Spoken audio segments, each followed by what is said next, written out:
ಬಲವರ್ಧನೆಗೆ ಕೇಂದ್ರ ರಾಜ್ಯ ಸರ್ಕಾರಗಳು ಹಲವು ಕಾರ್ಯಕ್ರಮಗಳನ್ನು ರೂಪಿಸಿವೆ. ಮಕ್ಕಳಿಗೆ ಮಧ್ಯಾಹ್ನದ ಬಿಸಿಯೂಟ, ಹಾಲು, ಮೊಟ್ಟೆ, ಚುಕ್ಕಿ ಸೇರಿದಂತೆ ಇನ್ನಿತರೆ ಸೌಲಭ್ಯಗಳನ್ನು ನೀಡುವ ಮೂಲಕ ಸರ್ಕಾರಿ ಶಾಲೆಗಳಿಗೆ ಮಕ್ಕಳನ್ನು ಆಕರ್ಷಿಸುವ ಸಂಖ್ಯೆ ಹೆಚ್ಚಾಗುತ್ತಿದೆ.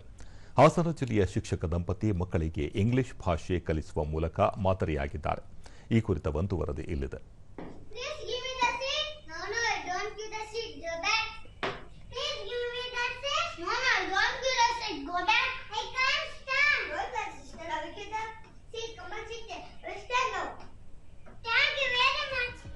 ಹಾಸನ ಜಿಲ್ಲೆಯ ಅರಸೀಕೆರೆ ತಾಲೂಕಿನ ಜನ್ನಾವರ ಸರ್ಕಾರಿ ಕಿರಿಯ ಪ್ರಾಥಮಿಕ ಪಾಠಶಾಲೆಯಲ್ಲಿ ಕಾರ್ಯನಿರ್ವಹಿಸುತ್ತಿರುವ ಕುಸುಮ ಮತ್ತು ನಟರಾಜ್ ದಂಪತಿ ಖಾಸಗಿ ಶಾಲೆಗಳ ಪೈಪೋಟಿಯಲ್ಲಿ ಸರ್ಕಾರಿ ಶಾಲೆಗಳಿಂದ ಮಕ್ಕಳ ಹಾಜರಾತಿ ಕಡಿಮೆಯಾಗುತ್ತಿರುವುದನ್ನು ಗಮನಿಸಿ ಮಕ್ಕಳ ಸಂಖ್ಯೆಯನ್ನು ಹೆಚ್ಚು ಮಾಡಲು ಸರ್ಕಾರಿ ಶಾಲೆಯಲ್ಲಿ ಮಕ್ಕಳಿಗೆ ಇಂಗ್ಲಿಷ್ ಕಲಿಸುವ ಮೂಲಕ ಮಕ್ಕಳಲ್ಲಿ ಆತ್ಮವಿಶ್ವಾಸ ಮೂಡಿಸಿದ್ದಾರೆ. ಶಾಲೆಯ ಮಕ್ಕಳು ಇಂಗ್ಲಿಷ್ನಲ್ಲಿ ಮಾತನಾಡುವ ಮೂಲಕ ಖಾಸಗಿ ಶಾಲೆಯ ಮಕ್ಕಳಿಗೆ ಪೈಪೋಟಿ ನೀಡುತ್ತಿದ್ದಾರೆ. ಇದಕ್ಕೆ ಶಿಕ್ಷಕ ದಂಪತಿ ಕುಸುಮ ಮತ್ತು ನಟರಾಜ್ ಅವರ ಪರಿಶ್ರಮ ಕಾರಣ. ಜೊತೆಗೆ ವಿವಿಧ ಸ್ಪರ್ಧೆಗಳಲ್ಲಿ ಶಾಲೆಯ ಮಕ್ಕಳು ಹೆಚ್ಚು ಭಾಗವಹಿಸುವಂತೆ ಪ್ರೋತ್ಸಾಹಿಸಿ ಪ್ರಶಸ್ತಿ ಪಡೆಯುವಂತೆ ಮಾಡಿದ್ದಾರೆ. ಬೆಳಿಗ್ಗೆ 8 ಗಂಟೆಯಿಂದ ಸಂಜೆ 6 ಗಂಟೆ ತನಕ ಶಾಲೆಯನ್ನೇ ಮನೆ ಎಂದು ಭಾವಿಸಿದ ಶಿಕ್ಷಕ ದಂಪತಿ ಶಾಲೆಯಲ್ಲಿರುವ ಪ್ರತಿಯೊಂದು ಮಗುವಿನ ಬಗ್ಗೆ ಹೆಚ್ಚು ಆಸಕ್ತಿ ಮತ್ತು ಮುತುವರ್ಜಿ ವಹಿಸಿ ಇಂಗ್ಲಿಷ್ ಭಾಷೆ ಕಲಿಸುವ ಮೂಲಕ ಪುಟ್ಟ ಮಕ್ಕಳಲ್ಲಿ ಆತ್ಮಸ್ಥೈರ್ಯ ತುಂಬುವ ಜೊತೆಗೆ ಪೋಷಕರು ಮತ್ತು ಗ್ರಾಮಸ್ಥರಲ್ಲಿ ಸರ್ಕಾರಿ ಶಾಲೆಯ ಬಗ್ಗೆ ಮತ್ತಷ್ಟು ಅಭಿಮಾನ ಮೂಡಿಸಿದ್ದಾರೆ. ದೂರದರ್ಶನದೊಂದಿಗೆ ವಿದ್ಯಾರ್ಥಿನಿ ಚಿನ್ಮಯ್ 4ನೇ ತರಗತಿಯಲ್ಲಿ ವ್ಯಾಸಂಗ ಮಾಡುತ್ತಿದ್ದು ಶಾಲೆಯಲ್ಲಿ ಶಿಕ್ಷಕರು ಇಂಗ್ಲಿಷ್ ಹೇಳಿಕೊಟ್ಟಿದ್ದು ಇದರಿಂದ ಖುಷಿಯಾಗಿದೆ. ಜೊತೆಗೆ ಹೆಚ್ಚಿನ ಮಕ್ಕಳು ಸರ್ಕಾರಿ ಶಾಲೆಗೆ ಬರುವಂತಾಗಿದೆ ಎಂದರು. ನಾನು ಈ ಸ್ಕೂಲಿಗೆ ಬಂದಿದ್ದೇನೆ. ನನಗೆ ಇಂಗ್ಲಿಷ್ ಬರುತ್ತಿರಲಿಲ್ಲ. ಕುಸುಮ ಮಿಸ್ ಹಾಗೂ ನಟರಾಜ್ ಸರ್ ಅವರು ಇಂಗ್ಲಿಷ್ ಅನ್ನು ಹೇಳ್ಕೊಟ್ರು. ಈಗ ನನಗೆ ತುಂಬಾ ಖುಷಿ ಆಗ್ತಿದೆ. ನನ್ನ ತಂಗಿನೂ ಇಲ್ಲೇ ಸೇರಿದ್ದಾಳೆ. ನಾನು ಇಲ್ಲಿ ಓದಕ್ಕೆ ಇನ್ನೂ ಇಷ್ಟಪಡುತ್ತೇನೆ. ಇನ್ನೋರ್ವ ವಿದ್ಯಾರ್ಥಿನಿ ಅನ್ವಿಕಾ ಶಾಲೆಯಲ್ಲಿ ಇಂಗ್ಲಿಷ್ ಹೇಳಿಕೊಡಲಾಗುತ್ತಿದೆ. ಜೊತೆಗೆ ಪ್ರತಿಭಾ ಕಾರಂಜಿಯಲ್ಲಿ 10 ಪ್ರಶಸ್ತಿ ಪಡೆಯಲು ಶಿಕ್ಷಕರು ಮೂಲ ಕಾರಣ ಎಂದು ಹೇಳಿದರು. ನಮ್ಮ ಶಾಲೆಯಲ್ಲಿ ಸತತ 100 ಪ್ರಶಸ್ತಿ ಪ್ರತಿಭಾ ಕಾರಂಜಿಯಲ್ಲಿ ಸಿಕ್ತಿದೆ. ನಾನು ಸಹ ಅಭಿನಯ, ಗೀತೆ, ಕತೆ ಎಲ್ಲದರಲ್ಲೂ ಫಸ್ಟ್ ಪ್ರೈಸ್ ನ ತಗೊಂಡಿದ್ದೀನಿ. ವಿದ್ಯಾರ್ಥಿ ರೋಹನ್ ಶಾಲೆಗೆ ಸೇರಿಕೊಂಡಾಗ ಇಂಗ್ಲಿಷ್ ಬರುತ್ತಿರಲಿಲ್ಲ. ಶಿಕ್ಷಕರ ಸಹಕಾರ ಮತ್ತು ಪ್ರೋತ್ಸಾಹದಿಂದ ಉತ್ತಮವಾಗಿ ಇಂಗ್ಲಿಷ್ ಮಾತನಾಡಲು ಸಹಕಾರಿಯಾಗಿದೆ ಎಂದು ತಿಳಿಸಿದರು. Then Nataraj sir collect all parents money and we did this Rangamandir also. Last August 15th we did opening ceremony also. In Pratibha Karanji we got so many prizes also. I also got 10 prizes. SDMC ಮಾಜಿ ಅಧ್ಯಕ್ಷ ಪ್ರಕಾಶ್ ಶಿಕ್ಷಕ ದಂಪತಿಯ ವಿಶೇಷ ಕಾಳಜಿಯಿಂದ 12 ಮಕ್ಕಳಿದ್ದ ಸರ್ಕಾರಿ ಶಾಲೆಯಲ್ಲೀಗ 41 ಮಕ್ಕಳು ವ್ಯಾಸಂಗ ಮಾಡುತ್ತಿದ್ದಾರೆ. ಇಂಗ್ಲಿಷ್ ಕಲಿಸುವ ಜೊತೆಗೆ ಚಿತ್ರಕಲೆ ಸೇರಿದಂತೆ ವಿವಿಧ ವಿಷಯಗಳಲ್ಲಿ ಮಕ್ಕಳನ್ನು ಪ್ರೋತ್ಸಾಹಿಸುತ್ತಿದ್ದಾರೆ ಎಂದು ಮಾಹಿತಿ ನೀಡಿದರು. ನಮ್ಮ ಶಾಲೆಯಲ್ಲಿ ಡ್ರಾಯಿಂಗ್ ಏನು ಅದೇ ಸಬ್ಜೆಕ್ಟ್ ಏನಲ್ಲ, ಅವ್ರು ಮಾಡಲೇಬೇಕು, ಮಕ್ಕಳನ್ನ ಕಲಿಸ್ಲೇಬೇಕು ಅಂತ ಅವ್ರ ಪ್ರತಿಭೆನ ಗುರುತಿಸಿ ವರ್ಷಕ್ಕೊಬ್ಬರನ್ನಂತೆ ಕರ್ಕೊಂಡು ನನ್ನ ಮಗಳನ್ನ ಜಿಲ್ಲಾ ಮಟ್ಟಕ್ಕೆ ಕಳಿಸಿರು. ಅವ್ರ ಮಕ್ಕಳಿಗೂ ಅಷ್ಟು ಆಸಕ್ತಿ ತೋರಿಸ್ತಾರೋ ಇಲ್ವೋ ಗೊತ್ತಿಲ್ಲ.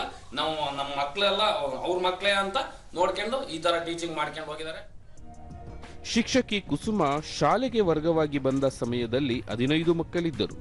ಜೊತೆಗೆ ಮಕ್ಕಳನ್ನು ಶಾಲೆಯಿಂದ ಬಿಡಿಸುವ ಪ್ರವೃತ್ತಿ ಹೆಚ್ಚಾಗುತ್ತಿದ್ದು ಇದನ್ನು ಗಮನಿಸಿ ಮಕ್ಕಳನ್ನು ಶಾಲೆಗೆ ಮರಳಿ ತರುವ ನಿಟ್ಟಿನಲ್ಲಿ ಆಂಗ್ಲ ಭಾಷೆಯನ್ನು ಕಲಿಸಲಾಯಿತು. ಇದರಿಂದ ವಿದ್ಯಾರ್ಥಿಗಳು ಪೋಷಕರಲ್ಲಿ ಸರ್ಕಾರಿ ಶಾಲೆಯ ಬಗ್ಗೆ ಕಾಳಜಿ ಹೆಚ್ಚಾಗಿ ಮಕ್ಕಳನ್ನು ಶಾಲೆಗೆ ಸೇರಿಸುವಂತಾಯಿತು ಎಂದರು. 33 ಆಯಿತು, 37 ಆಯಿತು, ಈಗ 42 ಆಯಿತು, ಈಗ 40 ಆಗಿದೆ. ಸೊ ನಾವು ಮತ್ತೆ ನಮ್ಮ HM ಇಬ್ಬರು ಸಹಕಾರ, ಹಾಗೆ ಊರವರು ತುಂಬಾ ಸಹಕಾರ ಇದೆ. ಮಕ್ಕಳಿಗೆ ಪೂರಕ ವಾತಾವರಣ ಬೇಕು ಅಂತ ತಂತ್ರಜ್ಞಾನ ಪಾಠ ಮಾಡ್ತಾ ಇದ್ದೀವಿ. ಮುಖ್ಯ ಶಿಕ್ಷಕ ನಟರಾಜ್ ಪತ್ನಿಯ ಜೊತೆಗೂಡಿ ಮಕ್ಕಳಿಗೆ ಇಂಗ್ಲಿಷ್ ಕಲಿಕೆ ಸೇರಿದಂತೆ ವಿವಿಧ ವಿಷಯಗಳಿಗೆ ಆದ್ಯತೆ ನೀಡಿದ್ದೇವೆ. ಶಾಲೆಗೆ ಅಗತ್ಯವಿರುವ ಕಾಂಪೌಂಡ್, ಶಾಲಾ ಕೊಠಡಿ ಸೇರಿದಂತೆ ಅಗತ್ಯ ಮೂಲ ಸೌಕರ್ಯವನ್ನು ಕಲ್ಪಿಸುವ ನಿಟ್ಟಿನಲ್ಲಿ ಪ್ರಯತ್ನ ನಡೆಯುತ್ತಿದೆ. ಇದಕ್ಕೆ ಗ್ರಾಮಸ್ಥರ ಸಹಕಾರವೂ ಇದೆ ಎಂದು ಹೇಳಿದರು.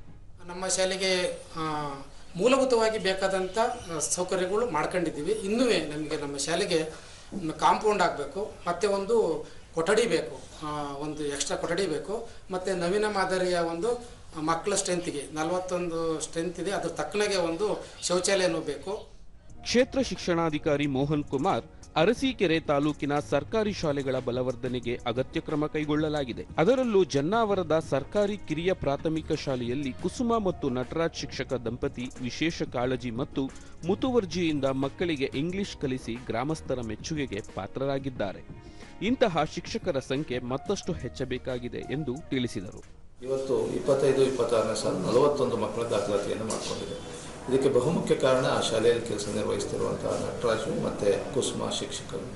ಇವರಿಬ್ಬರು ದಂಪತಿಗಳು ಶಿಕ್ಷಕರಾಗಿದ್ದರೂ ಸಹ ಶಾಲೆಯನ್ನೇ ಮನೆ ಮಾಡಿಕೊಂಡಿರುವಂಥದ್ದು. ಶಾಲೆಗೆ ಬೆಳಗಿನ ಅವಧಿ ಬೇಗ ಬರುವಂಥದ್ದು, ಸಂಜೆ ಅವಧಿ ಹೆಚ್ಚು ಸಮಯ ಇದ್ದು ಮಕ್ಕಳ ಕಲಿಕೆ ಪ್ರಗತಿ ಮಾಡಿರುವಂಥದ್ದು. ಒಟ್ಟಾರೆಯಾಗಿ ಸರ್ಕಾರಿ ಶಾಲೆಗಳೆಂದರೆ ಹಿಂದೆ ಸರಿಯುವ ಸಮಯದಲ್ಲಿ ಶಿಕ್ಷಕರಲ್ಲಿ ಆಸಕ್ತಿ ಇದ್ದರೆ ಶಾಲೆಯ ಚಿತ್ರಣವನ್ನೇ ಬದಲು ಮಾಡಬಹುದು ಎನ್ನುವುದಕ್ಕೆ ಜನ್ನಾವರದ ಸರ್ಕಾರಿ ಕಿರಿಯ ಪ್ರಾಥಮಿಕ ಶಾಲೆಯ ಶಿಕ್ಷಕಿ ಕುಸುಮ ಮತ್ತು ಮುಖ್ಯ ಶಿಕ್ಷಕ ನಟರಾಜ್ ಅವರ ಪ್ರಯತ್ನ ಇತರರಿಗೆ ಮಾದರಿ ಮತ್ತು ಅನುಕರಣೀಯವಾಗಿದೆ. ಜಿಲ್ಲಾಡಳಿತ, ಜಿಲ್ಲಾ ಪಂಚಾಯತ್ ಹಾಗೂ ಹಿಂದುಳಿದ ವರ್ಗಗಳ ಕಲ್ಯಾಣ ಇಲಾಖೆ ಸಂಯುಕ್ತಾಶ್ರಯದಲ್ಲಿ ಬಳ್ಳಾರಿಯಲ್ಲಿ ಇಂದು ಮೆಟ್ರಿಕ್ ಪೂರ್ವ ಮತ್ತು ಮೆಟ್ರಿಕ್ ನಂತರದ ವಿದ್ಯಾರ್ಥಿ ನಿಲಯಗಳ ವಿದ್ಯಾರ್ಥಿಗಳಿಗೆ ಸ್ಪರ್ಧಾತ್ಮಕ ಪರೀಕ್ಷೆ ಹಾಗೂ ವೃತ್ತಿ ಮಾರ್ಗದರ್ಶನ ಕುರಿತು ತರಬೇತಿ ಕಾರ್ಯಾಗಾರವನ್ನು ಜಿಲ್ಲಾ ಕಾನೂನು ಸೇವೆಗಳ ಪ್ರಾಧಿಕಾರದ